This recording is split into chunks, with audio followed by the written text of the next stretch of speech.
जय श्री कृष्ण। ये तो सब जानते हैं कि भागवत गीता हिंदुओं का प्रमुख ग्रंथ है। आज से लगभग 5000 वर्ष पूर्व भगवान कृष्ण ने यह ज्ञान अपने प्रिय सखा अर्जुन को दिया था। साथ ही गीता में कर्म, अर्थ और जीवन जीने का अद्भुत ज्ञान भी अर्जुन को दिया था। गीता में भगवान कृष्ण ने हमें बहुत सी सीखें दी हैं और आज कई प्राणी उसे अपनाने की कोशिश भी करते हैं। गीता को द्वापर युग के अंत में भगवान कृष्ण ने सुनाया था, ये आप सभी को पता है। लेकिन उन्होंने कुछ बातें कलयुग को लेकर भी कही थी, जो कि आज 100% सच होने की दिशा में अग्रसर हैं। तो आइए समझते हैं इन 10 श्लोक से कि उस समय पर श्री कृष्ण ने कलयुग के बारे में क्या भविष्यवाणी की थी। लेकिन उससे पहले अगर आप मेरे इस चैनल पर नए हैं तो इसे सब्सक्राइब करें, साथ ही बेल आइकन को भी प्रेस करें ताकि हमारी धर्म, संस्कृति और सभ्यता से जुड़ी इसी तरह की जानकारी आपको आगे मिलती भी रहे। ततश्चानुदिनं धर्मः सत्यम शौचम क्षमा दया कालेन बलिना राजन नक्षत्यायुर्बलम स्मृति। अर्थात इस श्लोक के मुताबिक कलयुग में अर्थ, धर्म, सत्यवादिता, स्वच्छता, सहिष्णुता, दया, जीवन जीने की अवधि जिसे हम उम्र कहते हैं, शरीर की काम करने की शक्ति और हमारी मेमोरी यानी स्मृति, ये दिन पर दिन कम होती चली जाएगी। क्योंकि मनुष्य का जीवन शैली ही इस तरीके की हो जाएगी कि इन सभी चीज़ों का उसमें हास होता चला जाएगा।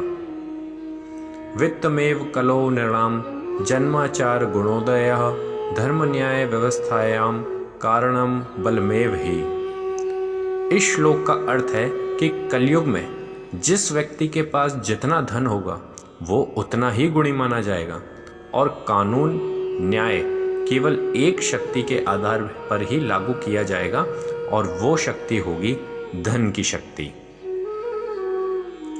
दाम्पत्ये अभिरुचिर हेतु माये व्यवहारिके स्त्रीत्वे पुंस्त्वे च ही रतिः विप्रत्वे सूत्रमेव ही। इस श्लोक के अनुसार इस युग में पुरुष स्त्री बिना विवाह के ही एक दूसरे में रुचि के अनुसार रहेंगे, जिसे हम लिव इन भी कहते हैं।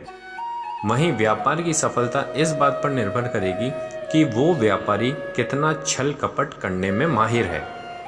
कलयुग में ब्राह्मण केवल एक धागा पहनकर ही ब्राह्मण होने का दावा करेंगे, यानी कि जिस व्यक्ति ने जनेऊ धारण करी हुई है उसे ही लोग ब्राह्मण समझेंगे और उससे ही अपना कर्म करवाएंगे। लिंगम एवाश्रम ख्यातो अन्यो न्यायपत्ति कारणम अवृत्या न्याय दौर्बल्यम पांडित्य चापलम वचः। इसके अनुसार जो मनुष्य घूस देने या धन खर्च करने में असमर्थ होगा उसे अदालतों में सही न्याय नहीं मिल सकेगा।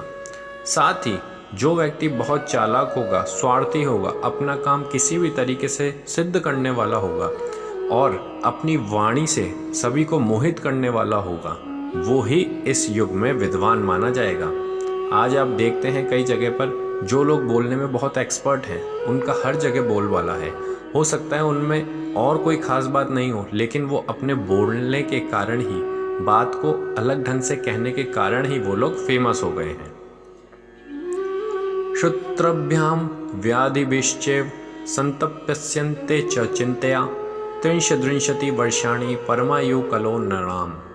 अर्थात इस कलयुग में लोग भूख और प्यास से और कई तरह की चिंताओं से दुखी रहेंगे।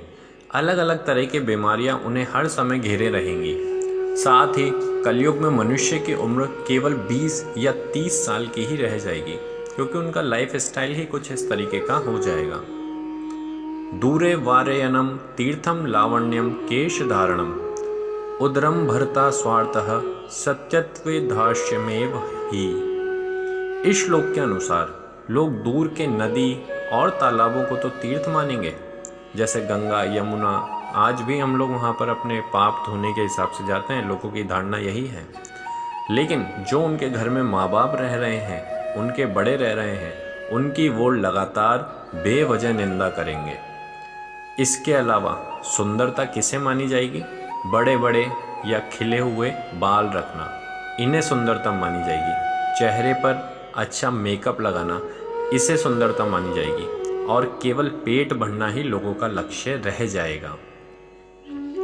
अनावृष्टियां विनक्ष्यन्ति दुर्भिक्षकर पीड़िताः शीतवातात् पप्राव्रग हिमेर न्यूनतः प्रजाः।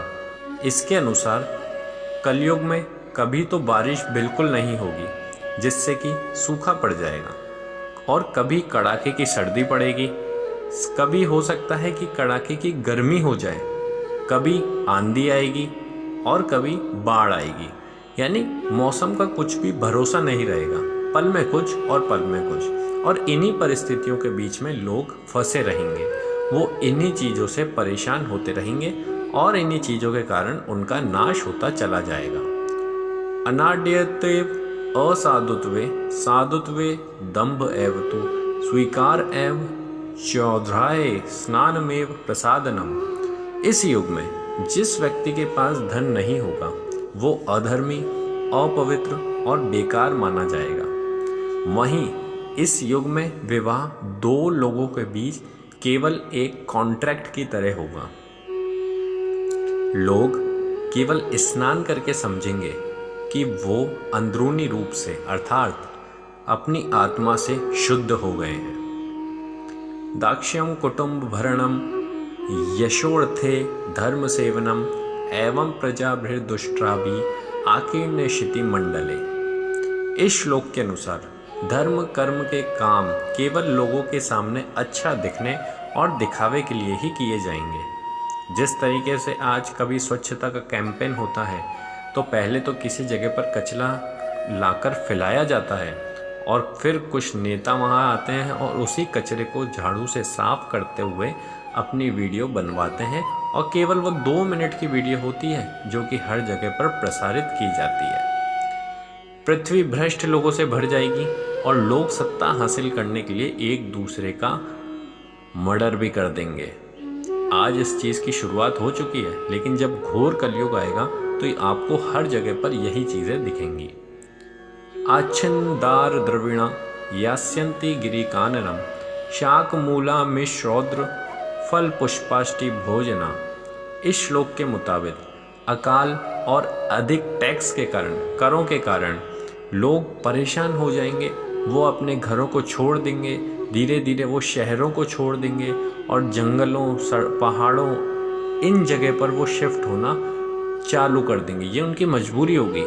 वो अपना आहार धीरे धीरे जहाँ से मानव ने शुरुआत करी थी, पत्ते, पेड़ पौधे, वहीं की ओर मानव वापस चला जाएगा। वो अपना पेट कैसे भरेगा? पत्ते खाकर, जड़ खाकर, जंगली फूल खाकर, मांस, मछली, इस तरीके से वो अपना पेट भरेगा। तो ये 10 श्लोकों के माध्यम से श्री कृष्ण ने कलयुग की भविष्यवाणी की थी कि कलयुग में जो हमें दृष्टिया दिखेगा वो किस तरह का वहाँ पर होगा, और ये जब घोर कलयुग आ जाएगा तब हमें पूरी तरीके से चरितार्थ होता हुआ दिखेगा। आशा करता हूँ आपको ये वीडियो अच्छी लगी होगी।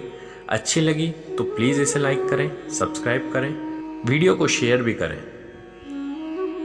मेरे साथ बने रहने के लिए शुक्रिया। श्री हरि विष्णु विष्णु।